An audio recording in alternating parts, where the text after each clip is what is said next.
কারা কারা Sunday special দুটো ম্যাচ দেখলো আজকে বলো।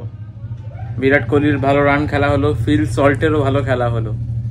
যাক, আরসিবি জিতলো আর এদিকে মুম্বাই ইন্ডিয়ান্স জিতলো, মানে সুপার সানডে যাকে বলে। একদিকে আরসিবি জিতলো প্রথম ম্যাচে, আর একদিকে মুম্বাই ইন্ডিয়ান্স জিতলো। মুম্বাই ইন্ডিয়ান্স জিতলো না রান আউট জিতলো এখনো বোঝা যাচ্ছে না। মানে 2 রান করে নিতেই হবে, তাতে আউট হয় হবো। পরপর 3টে যে উইকেট গেল, লাস্ট 3টে উইকেট, মানে দিল্লির পকেট ম্যাচ দেখলাম। দিল্লির পকেট ম্যাচ থেকে মুম্বাই ম্যাচটা জিতে বেরিয়ে গেল, মানে দিল্লি মুম্বাই থেকে মুম্বাই চলে গেল ম্যাচটা। যাই হোক, মুম্বাইয়ের একটা জেতা দরকার ছিল, মানে আইপিএলটা জোরদার হলো আরো। আর এই দিল্লির বিজয় রত্ন অন্তত থামানো গেল। বাপরে বাপ, দিল্লি যে হারে জিতছিল, আলাম দিল্লি হয়তো ফাইনালে গিয়ে মানে শেষ হবে।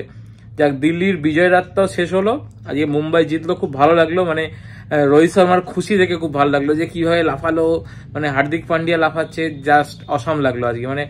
আজকে মানে সারা দিনটা বেশ, সানডে ম্যাচটা বেশ জমজমাটি হলো। মানে প্রথম ম্যাচটা তো একতরফা হলো, যে মানে রাজস্থান যে কি করলো, মানে নীতিশ রানাকে অত পরে নাবি, আরো 10 কোটি রানটা বেশি হতো, তাও মনে হয় করে দিত। বিরাট কোহলিরা যে পরিমাণ খেলছিল ভালো, আর মানে 1 উইকেট 2 উইকেটে ম্যাচ বেরিয়ে গেল।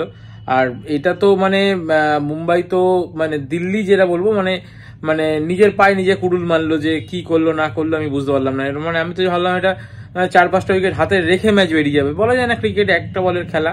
এটা মুম্বাই জিতলো না রান আউট জিতলো আজকে, যাই হোক সুপার সানডে, খুব ভালো খেলা হলো। ভিডিওটা বেশি বড় করে লাভ নেই, দুটো ম্যাচ খুব জমজমাটি। কালকে আবার আসবো, কালকে আমাদের কেকেআর এর খেলা আছে, তো মানে জমজমাটি ম্যাচ চলছে এখন আমাদের।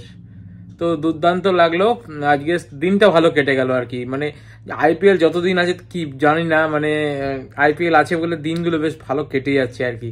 আইপিএল শেষ হয়ে গেলে না, সেই মনে হয় যেন সেই নিজের কোনো বড় অনুষ্ঠান মানে মানে একটা মিটে গেল এরকম ব্যাপার। যতদিন আইপিএল চলছে বেশ মন মেজাজ খুব ফুরফুরে লাগছে, মানে আর কি দুর্দান্ত খেলা লাগলো।